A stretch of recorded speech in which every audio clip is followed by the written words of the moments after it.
Hey, what's up guys? Welcome back to another video, and today we'll be taking a look at the console-exclusive Mortal Kombat Trilogy. It was released in 1996 on the PlayStation and Nintendo 64, with the PC and Sega Saturn port releasing a year later.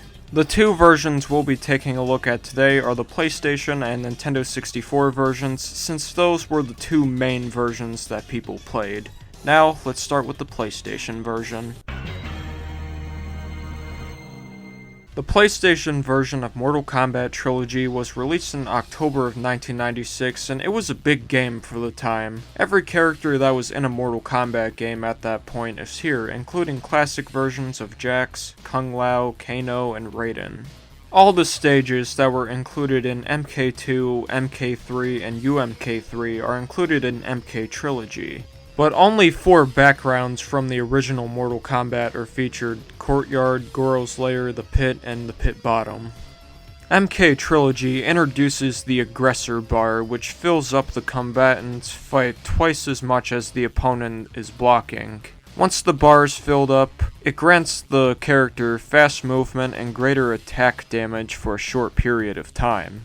The Brutality finishing move that was introduced in the 16-bit ports of UMK3 are included, which requires the player to perform an 11-button combo in order to rapidly beat their opponent until they explode. Sub-Zero's famous Spine Rip fatality reappears in the game but is completely censored, as the screen blacks out with only the fatality text visible. This was to avoid having to reanimate the fatality for this game.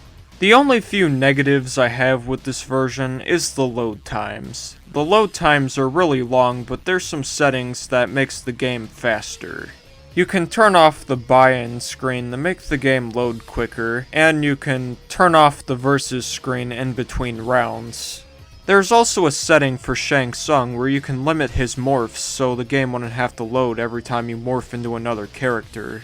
Another complaint that I have is that the soundtrack in this version is at a lower pitch compared to the arcade version of UMK3. It still sounds good nonetheless. Besides the complaints, Mortal Kombat Trilogy is a great fighter on the PlayStation, and it's a good addition to your fighting game collection. Now, let's move on to the N64 version. The N64 version of Mortal Kombat Trilogy was released in 1996, a month after the PlayStation version. This port is based off the Windows PC and PlayStation versions of MK3 and the Sega Saturn version of UMK3. This port has some disadvantages over the PlayStation version. Due to cartridge limitations, only 30 characters are included instead of the 37 featured in other versions. The N64 port lacks Goro and Kintaro, the classic versions of Jax, Kung Lao, Kano, and Raiden, as well as the unmasked Sub-Zero. However, the masked Sub-Zero can perform both Sub-Zero's special moves. Chameleon is replaced with the secret character Chameleon, a gray female ninja that randomly switches between Katana, Melina, and Jade.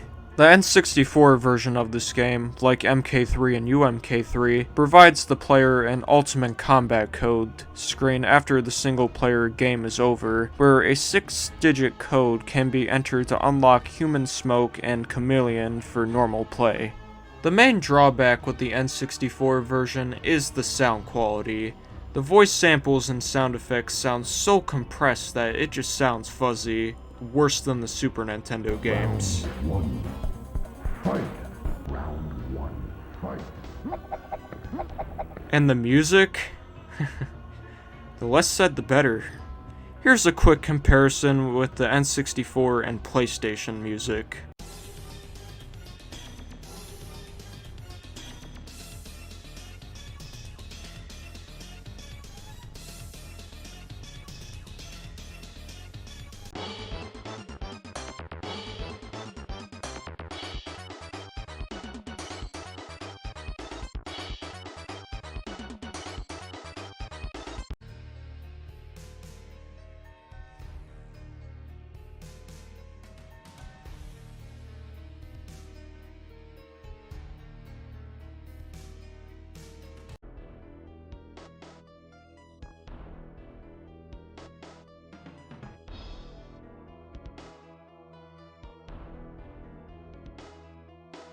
At least the N64 music is at the right pitch.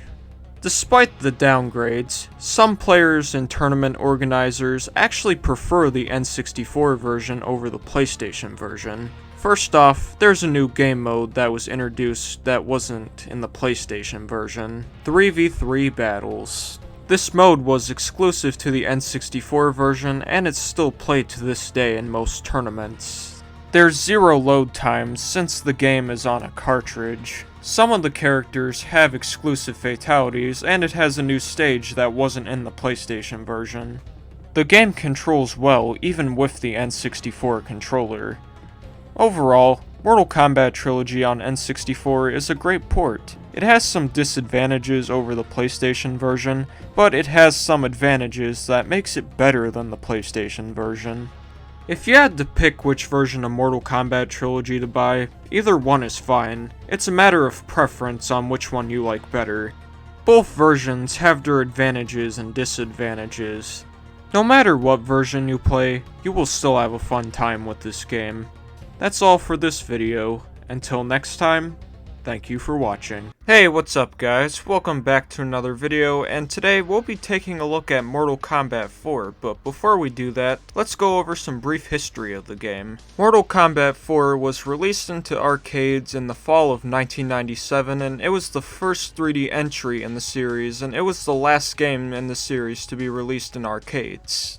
The game was later ported to the PlayStation, Nintendo 64, Microsoft Windows, and the Game Boy Color. An updated version titled Mortal Kombat Gold was released exclusively on the Dreamcast as a launch title in 1999. The two versions I'll be taking a look at today are the PlayStation and Nintendo 64 versions. Both versions are similar, but there are some major differences. Now, let's start with the PlayStation version. The PlayStation version was developed by Eurocom and released in 1998. This version of MK4 is very similar to the arcade, but there are some differences. First off, the game uses FMV cutscenes during the intro and character endings, which are kinda cheesy. There's also load times, but they're quick and nowhere near as bad as the previous entries. This game also has support for the DualShock controller, and the game controls as well as you would expect it to. A major drawback with the PS1 port of MK4 is the texture quality. Look, the 3D graphics in MK4 didn't look that great to begin with, but the texture quality on this version makes it look even worse. The game also doesn't run as smoothly as the arcade version. Besides the minor complaints, the PlayStation port of Mortal Kombat 4 is a decent port. It obviously has some issues, but it doesn't hurt the experience. It's still a great port nonetheless. Now let's move on to the Nintendo 64 version. The Nintendo 64 version was also developed by Eurocom and released in 1998. This port is definitely an improvement over the PlayStation version. The game runs better, and the texture quality is 10 times better than the PlayStation version. The sound is also not terribly compressed compared to most N64 games. Due to being on a cartridge, the FMV cutscenes were replaced by in-game character cutscenes, and they're way more cheesier. And that's what makes these cutscenes hilarious to me. Scorpion, the Lin Kuei may have been responsible for your murder, but your family's true killer still remains free. If you are not the murderer, then who is? I am the one you seek. Eurocom also had to reduce the polygon count due to the limited file sizes on the N64 cartridge. The game still controls well, even if the N64 controller is not ideal for fighting games. Overall, the Nintendo 64 port of Mortal Kombat 4 is a great port, and it's very faithful to the arcade original, even if some compromises had to be made due to the limitations of the N64 hardware. In conclusion, the PlayStation and Nintendo 64 versions of Mortal Kombat 4 aren't that much different. They both play fine, they both have Noob Saibot as a hidden character, and they both have the exclusive Ice Pit stage. More importantly, both versions still have that amazing Game Over screen. The PlayStation version might have some performance issues, and the Nintendo 64 version might have some changes due to the limitations with the cartridge, but both versions are still great. If I had to recommend a version of Mortal Kombat 4, I would personally recommend the N64 version, though the PlayStation version is still solid. Hey guys, I hope you enjoyed this video so far, and I want to thank you for getting far in the video, but we're not done yet. We're going to take a look at one more version of MK4. I know I've already covered this version in last year's Mortal Kombat on Game Boy video, but I feel like I can cover it a little bit better. Without further ado, here's Mortal Kombat 4 on Game Boy Color. The Game Boy Color version of Mortal Kombat 4 was developed by Digital Eclipse and released by Midway in late 1998, and where do I even start with this game? The graphics look like total shit, and the colors are even worse. The controls are a joke.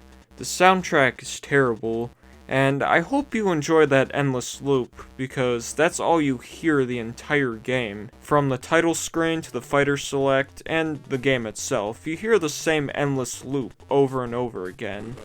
There's also voice samples in this game, and I think that's what took most of the space on the cartridge, and I wonder what the fatalities look like.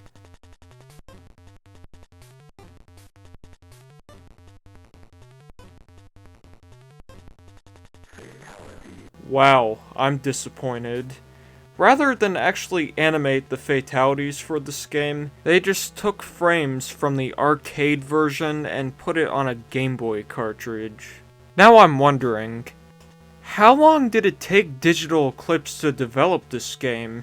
It's like they copy and pasted everything from the Game Boy port of MK3 and put MK4 all over it. The character select is the same, the choose your destiny screen is the same. They didn't even bother to change the movement of the characters since it uses the same engine as the MK3 port. I'm still wondering, how was this game even released at all? This is not only easily one of the worst Mortal Kombat ports, but one of the worst video games I've ever played in my life, and that's saying something. That's all for this video. Until next time, thank you guys for watching, comment, like, and subscribe, and I'll catch you in the next one. Peace out. Hey, what's up guys? Welcome back to another video, and today we'll be taking a look at the Mortal Kombat ports that were featured on the Midway Arcade Treasures compilations that were released on the 6th gen consoles. There were 3 different Midway Arcade Treasures games released, and each game focused on a different era of arcade games. The first game focused on classic arcade games from the 80s. The second game focused more on the later arcade games from the late 80s and early 90s, and it's the only game in the trilogy to get an M rating due to the inclusion of Mortal Kombat 2 and 3 and NARC. The third and final game focused on 3D racing games, while the first 2 included a variety of different games. I think I rambled on long enough about history. Now let's talk about the MK ports on Midway Arcade Treasures 2. Mortal Kombat 2 was the first of the 2 Mortal Kombat games that was included on Midway Arcade Treasures 2. This version uses direct emulation from the arcade version, and it's deemed to be arcade perfect, but there's some issues that keeps it from being arcade perfect. First off, all 3 versions have sound issues. The background music continues to play after you defeat Shao Kahn, and there is no music during the character cast screen during the credits. There's no way to fight smoke thanks to the pause button on this collection. The game also runs a bit faster than the arcade version, which is a lot more noticeable on the Xbox version. There's actually some players that prefer the Xbox version due to the faster gameplay than the arcade version. The PS2 and GameCube versions often slow down at the Living Forest stage. There's also some terrible audio lag in the GameCube version. This issue is also present on every game in this collection on the GameCube. Another issue that is present on all 3 versions is the character shadows flicker during gameplay. Overall, the Midway Arcade Treasures port of Mortal Kombat 2 is not arcade perfect by any means, but it's also not a bad way to play MK2. Now let's move on to MK3. Mortal Kombat 3 is another supposedly arcade perfect port in this collection, but is it really though? Let's find out. All three versions are nearly identical to each other. The GameCube version still has delayed sound and was a lot more muffled than the MK2 port, but the GameCube version still plays fine enough. The background music continues to play while performing a fatality, but stops during a friendship, animality, and a babality. On the bridge stage, you will continue to hear the wind sound until you get to the continue screen or to the end of the stage. You will continue to hear the stage ending music while you pull off a stage fatality. The game is still faster than the arcade version and is still even faster on Xbox. Gabal's name is not pronounced on the character selection screen. The shadow issues from the MK2 port are still present in this game. You won't hear the victory fanfare when you beat Shao Kahn. Instead, you will hear the Pit 3 stage music. Overall, the Midway Arcade Treasures 2 port of MK3 is still not arcade perfect, but it's not a bad way to play MK3. 1 year after the release of Midway Arcade Treasures 2, and a few months after the third game, Midway Arcade Treasures Extended Play was released on the PSP, and it includes all the games from Midway Arcade Treasures 2 and the original Mortal Kombat, which wasn't originally included in the console versions. Now, let's start with the first Mortal Kombat. Man, this port is rough. Almost every glitch from the PS2 and Xbox ports from the Mortal Kombat Deception bonus disc are present. No Palace Gates music, choppy controls, delayed control just like the Xbox but worse, and this game is faster than the arcade, which can get really annoying at times.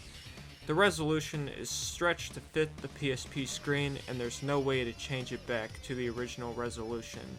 Surprisingly, there is no slowdown in this version, which is nice.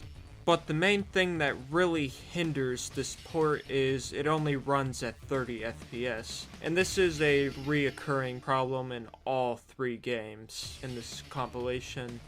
Kano's victory yell has been replaced with Goro's roar, and Sonya only has one voice sample. Various intro screens are missing entirely. The Goro Live screen doesn't darken when the text appears. The throne room doesn't scroll to the right as it should. Overall, the PSP port of the original Mortal Kombat is not the best version to play, but it's still playable. Now let's move on to MK2. Mortal Kombat 2 is the second MK game included in this collection, and this port is also not great. The controls are choppy. One sound effect is used for all the kicks and punches, with the exclusion of uppercuts and throws, as opposed to every different basic move having its own sound effect. Some intro screens seem to be missing. The tower stage does not scroll as far left and right as it should, and the floor does not scroll. The clouds in the tower stage are also missing. You can't fight Smoke or Jade in this port. If you try to fight Jade, the game freezes. Sounds seem to be cut out towards the ending seconds of a match. The main issue with this port is it has a lot of missing voice samples. Raiden only has one voice sample for his torpedo move, the other one is missing. The voices for the female characters are also missing. When you uppercut them off the pits too, they don't scream like they do in the arcade version. Some of the intro screens seem to be missing. The worst part is some of the character endings are just fucked up and don't feel right, like Liu Kang's ending, for example.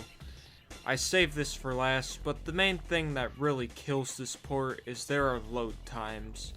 They're not as bad as some of the earlier ports on CD-based hardware, but they can still be really long if you're playing on a UMD. Like, if you download the game onto a memory stick, the load times are a little bit faster. Overall, the PSP port of MK2 is an improvement from the first, but is still not great. Now let's see how MK3 turned out on PSP. Oh boy, I have a lot to say about this port. This is by far the worst version of Mortal Kombat 3 from all the Midway Arcade Treasures compilations. The load times are back, but they're nowhere near as bad as the PS1 version.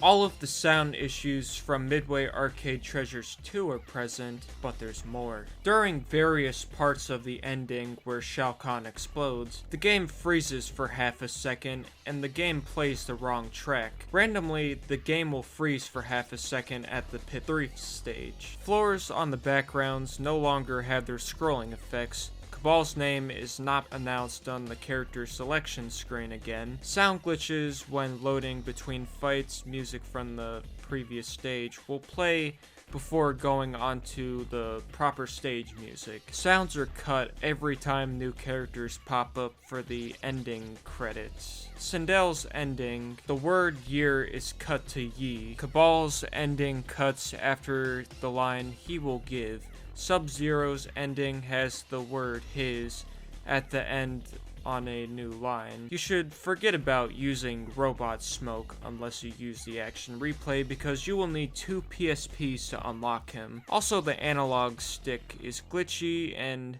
holds down direction. This is a well-known glitch in some other games as well, and is usually you would need to rotate the stick to fix it. Unfortunately, this workaround rarely works in Mortal Kombat 3. Overall, all of the ports on the PSP Midway Arcade Treasures compilations were not that great, but the MK3 port is by far the worst port, and I would recommend avoiding this port at all costs. The last compilation I would like to mention before I end the video is Midway Arcade Treasures Deluxe Edition for the PC. This is the best Midway Arcade Treasures compilation, if you ignore the horrible and useless protection this compilation has. The game includes all the games from Midway Arcade Treasures 2 and 3 plus Mortal Kombat 1. At first, all the Mortal Kombat games included in this collection have all the same glitches that were included on Midway Arcade Treasures 2 and the MK Deception bonus disc. The fans were starting to get pissed off about the glitches, so that forced Midway to release 2 patches to fix some of the glitches for these games. When playing the original Mortal Kombat, the missing and glitchy sounds were still here, but the slowdown was gone in this port. Sometimes, mostly when you play on the Palace Gate stage, the music will just switch into the Courtyards one.